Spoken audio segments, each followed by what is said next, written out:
Hello, everybody, and welcome. This is Claire Boscott. I'm your host for your new series of my videos and mystery shopping experts interviews. And today we have the pleasure all the way from Spain, España, por favor.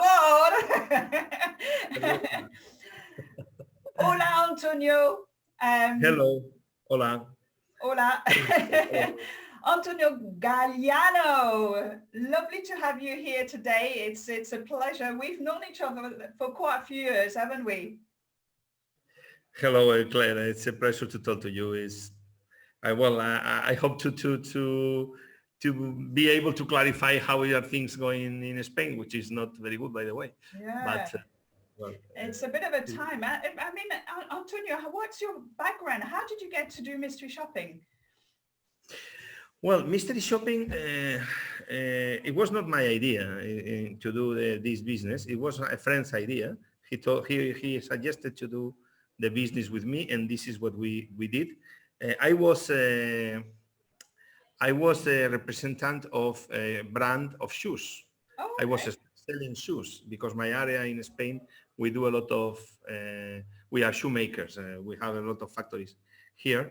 And in any moment at all, I would thought that I could have a mystery shopping company. I didn't even know nothing about even mystery shopping. But this was, but when this guy told to me about this idea, he just was reading a newspaper and read something about mystery shopping and suggested it to me. So we started the business together because I thought that it was so important to know what is going on in the stores, what is happening.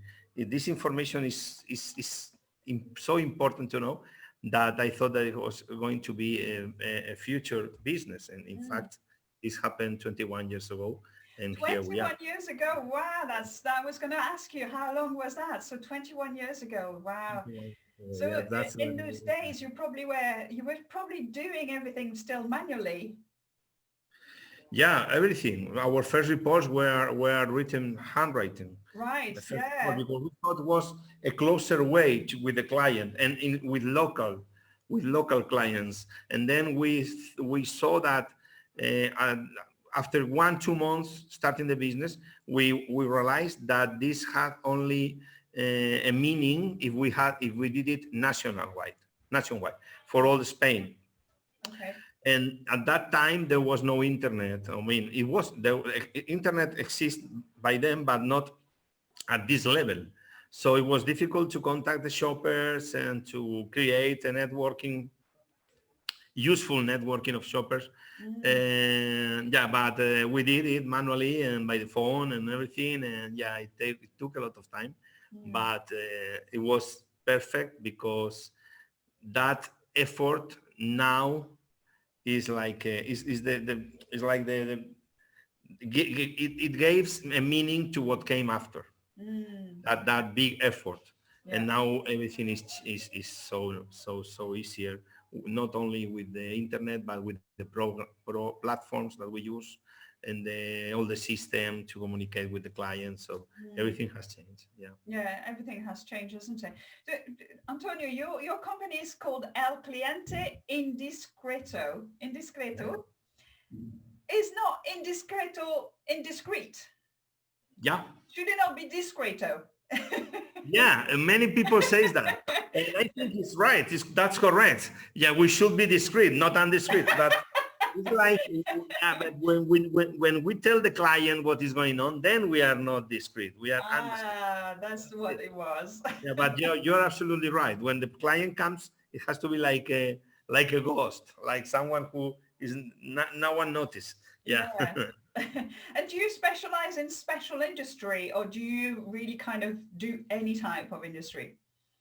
From the very first time, from the very first beginning of the company, we are special. We did an automotive industry. The first client, I think, was automotive industry. And this has been so far. The automotive industry is like 60% probably of what we do. Yeah, maybe a bit more. Yeah, and all kind of mystery shopping in the automotive. I mean, This is vans, trucks, of course, cars and motorbikes. We do mobility in general, many visits every month, and all kind of, of projects. I mean, calling, virtual projects, and on-site project, which is the most important still. Yeah. Yeah, So you but obviously the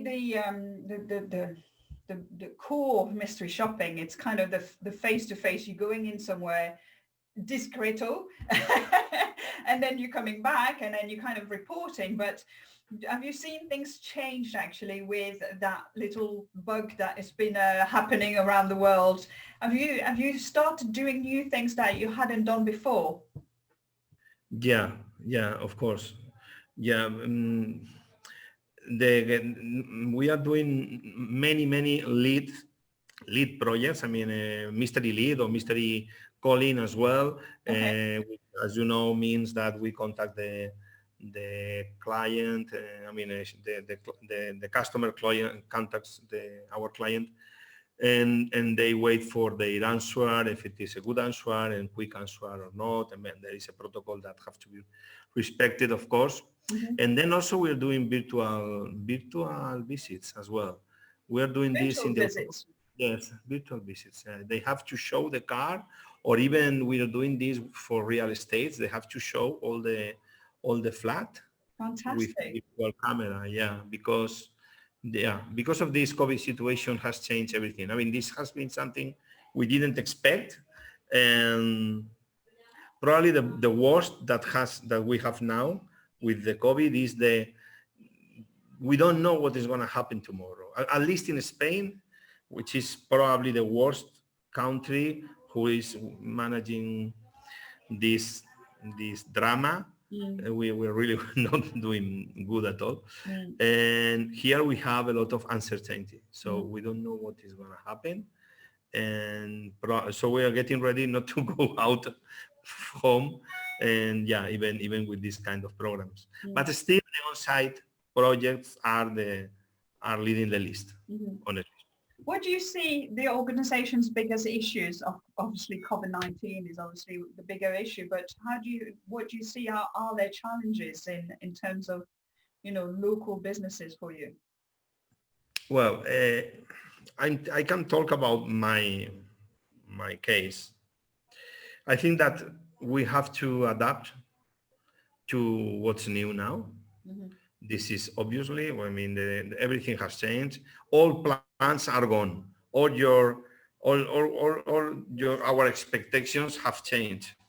So we have to know that now we have new circumstances, and we have to adapt to them, which means that we have to dimension the company. For me, big companies maybe are not now that interesting. We have to dimension every company, and also from the financial point of view, to be sustainable, it has to be a realistic. We have to do a realistic plan. And in my mystery shopping, in my opinion, still has a lot of future. Yeah. For me, there's no doubt with this, because all our clients are asking us mystery shopping and even other kind of market research projects, that some of them we are open-minded. Some time ago we are not that open-minded. We said no, we don't do this, but now we are more open-minded and see that we can adapt, we can do this, we know how to do this, so let's do this. And we do focus group and do also some market prospections. But for this it's important to gain the trust of the client. Otherwise they won't give you something different to mystery shopping. So but in this case we are doing quite well. So we have done a financial plan, a sustainable plan with many future opportunities, which under this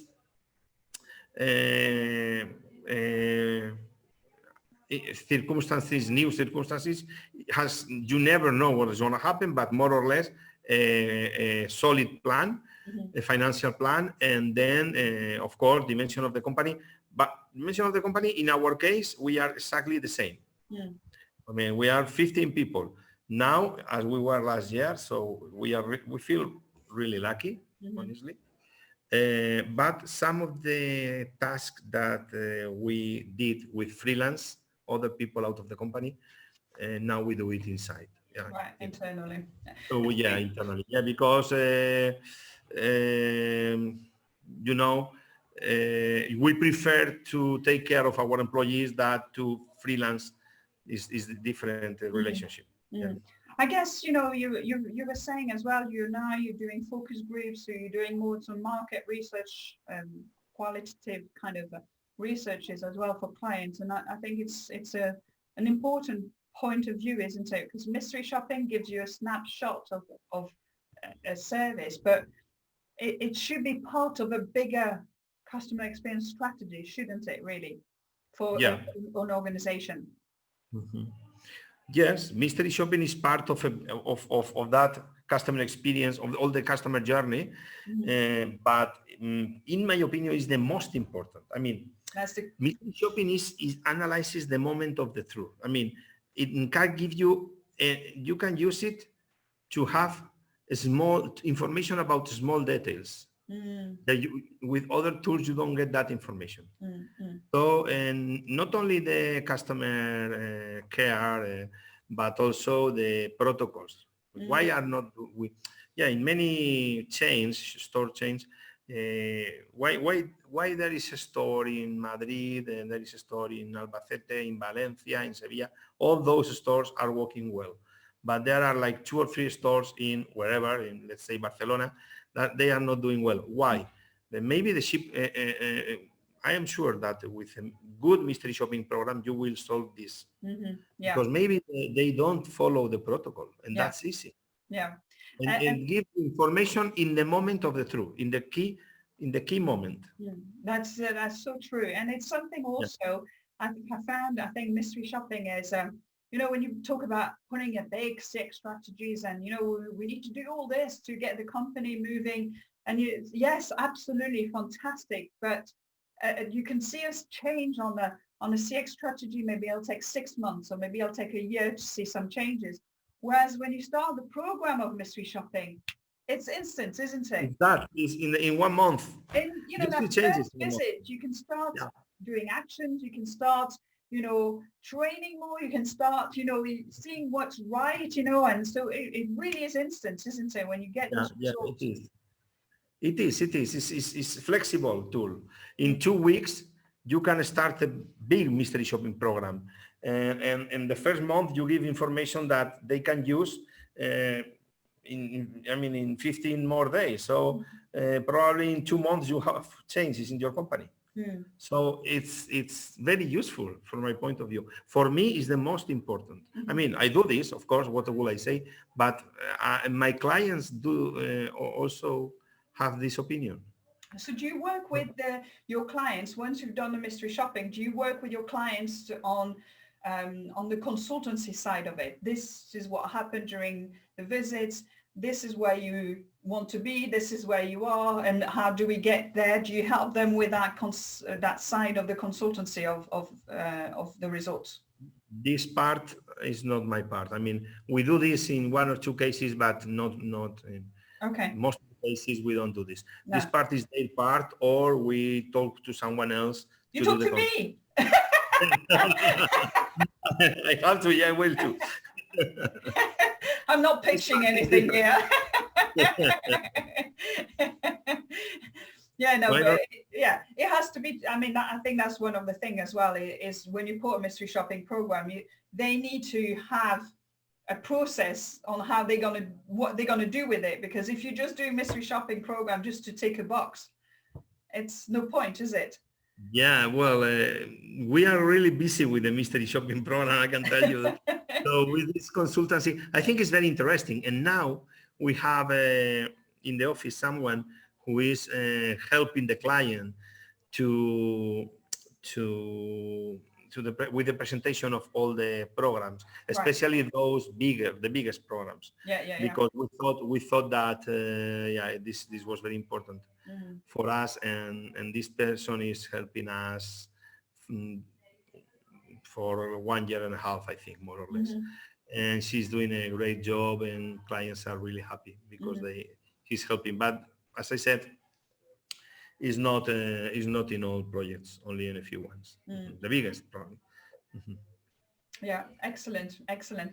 So just to go, and I mean, we've talked about organization and the benefit of mystery shopping, and there's something else that, I think is important to gain out of you. What I'd like to really understand is how many mystery shoppers do you have in your on your books? Just because you do the whole Spain, do you do outside of Spain or just Spain? No, well, Spain, but Spain is Canary Islands, of course, is all the Spain, not Portugal, right? Right. Because many people think that we don't do this is done by more results. You know, Oh, Luis yeah. Duarte Yes, yes, is yes.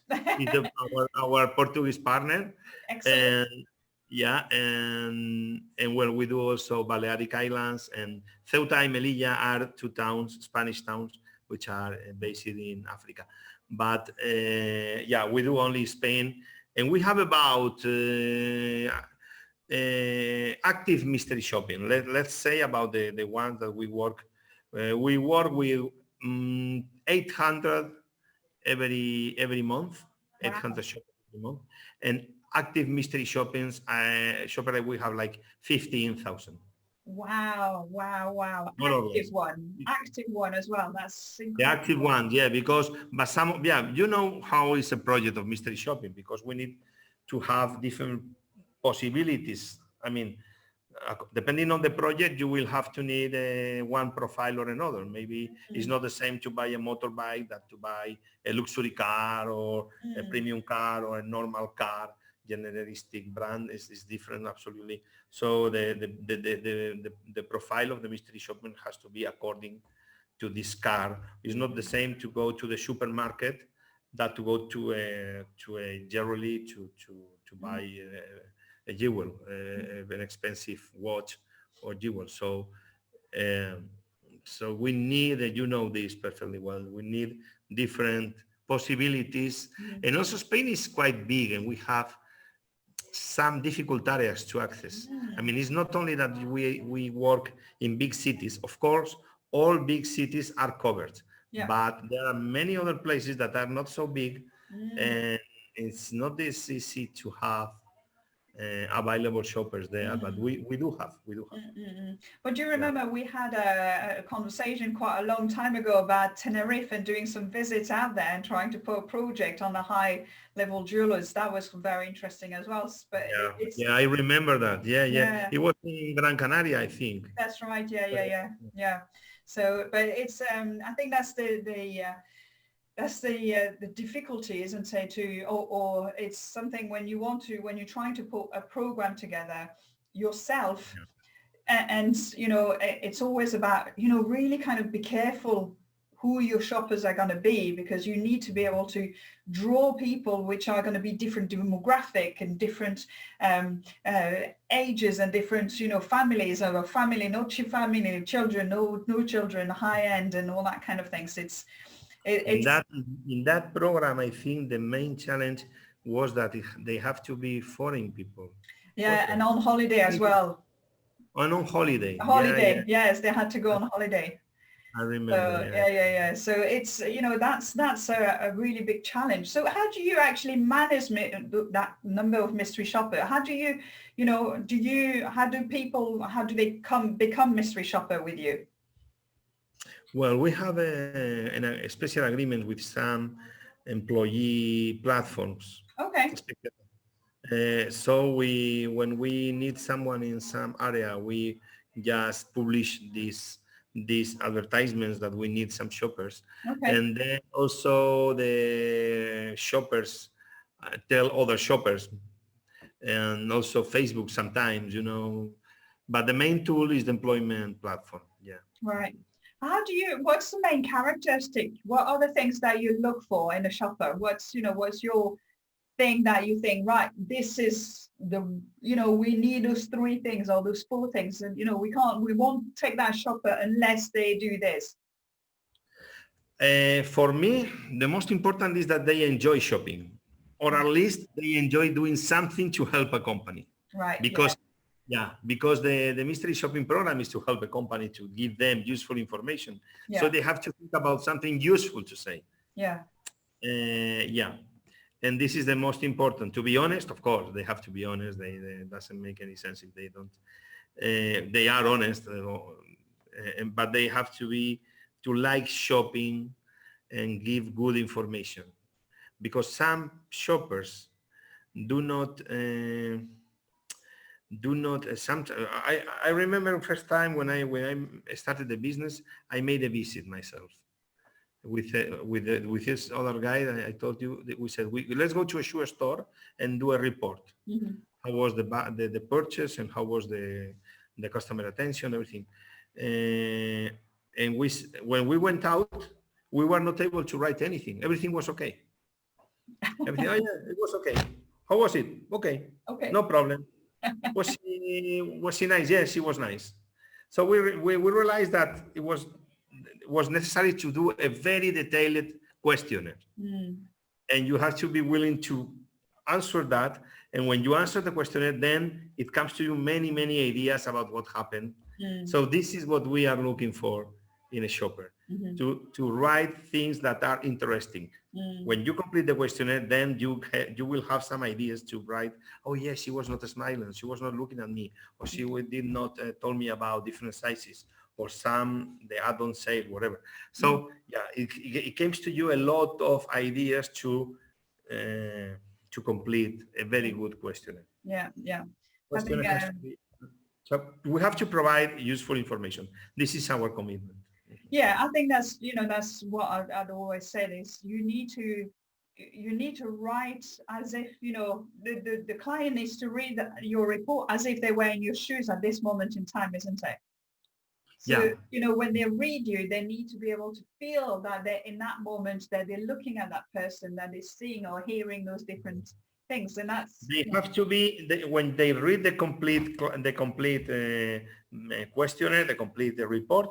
They have to have the feeling that they have been already in that store doing that purchase experience.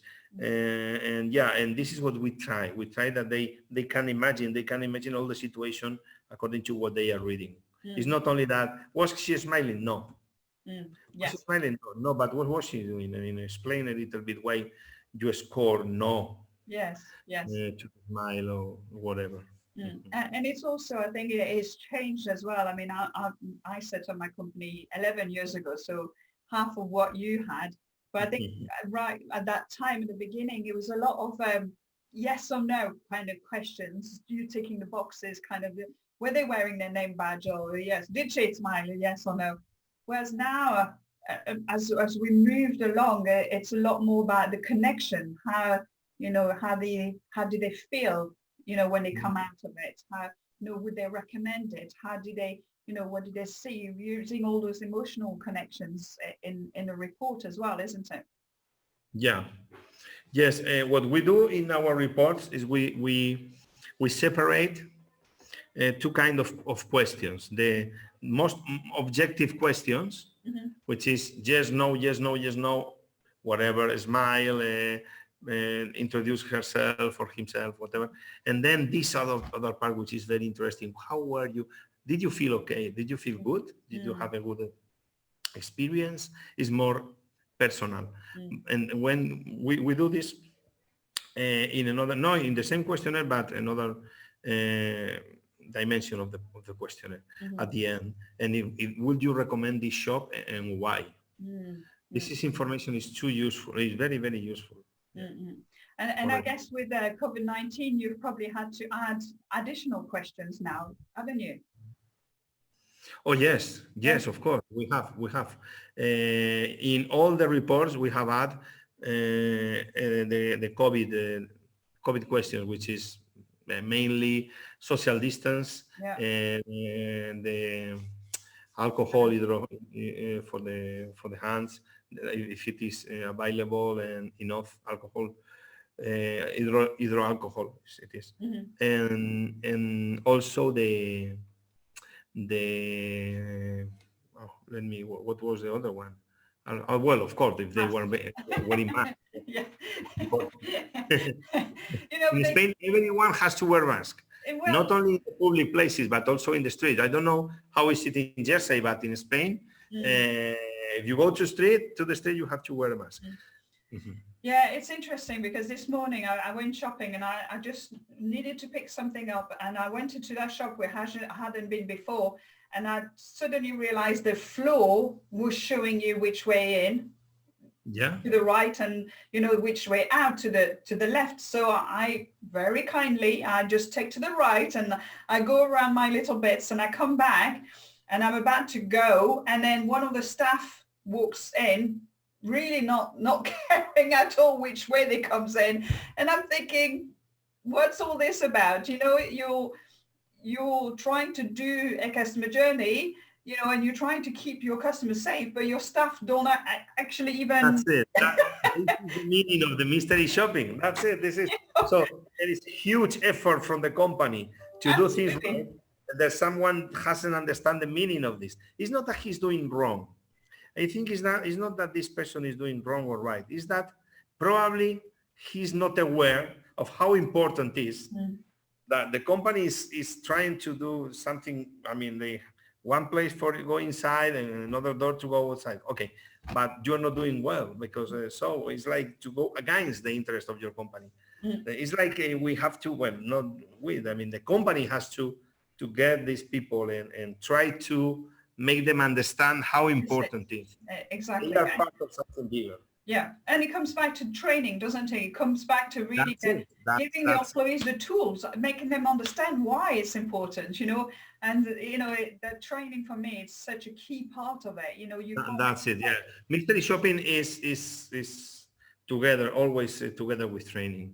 Yeah, definitely. Training, we don't do training normally. Well, we are offering now a service which combines mystery shopping and training, but normally in the past we did not do much training. We have done it, but not much. But I think that is something that go together, training and mystery shopping. Definitely. Well, Antonio, thank you so much for your time this today. Can you just, if anybody wants to contact you, where do they go? What's your website address? And I'll put it under the video here. Okay, my company is called El Cliente Indiscreto, and website is easy. You put clienteindiscreto.com. Right. Clienteindiscreto.com. Okay, so we missed the L. Yeah, we missed the L. We missed Cliente Indiscreto. Excellent. Well, I'll put that. And so if anybody wants to become a mystery shopper, can they go on the website as well and register? Oh, yes, they can. They can, yeah. And of course, they can put in the shopper area. They can include all their data and their name and everything, and we'll contact them. He will be, well, this is also a part that we get some information from the shoppers, from our website. We recruit the shoppers always from our website. And if someone wants to contact me, by mail is perfect. You know my mail, Galiano, @ clienteindiscreto.com. You can write it later, I think. I will write it underneath as well. I'll put both of them. And if they didn't pick up on that, they can always get me in and I'll get you in touch with I know where you live. I know. All right, well, thank you so much. And and I'll hope to see you again very soon. Thank you. Oh, yes, we'll be ready to see you in person. Definitely. Yeah, Bye for now.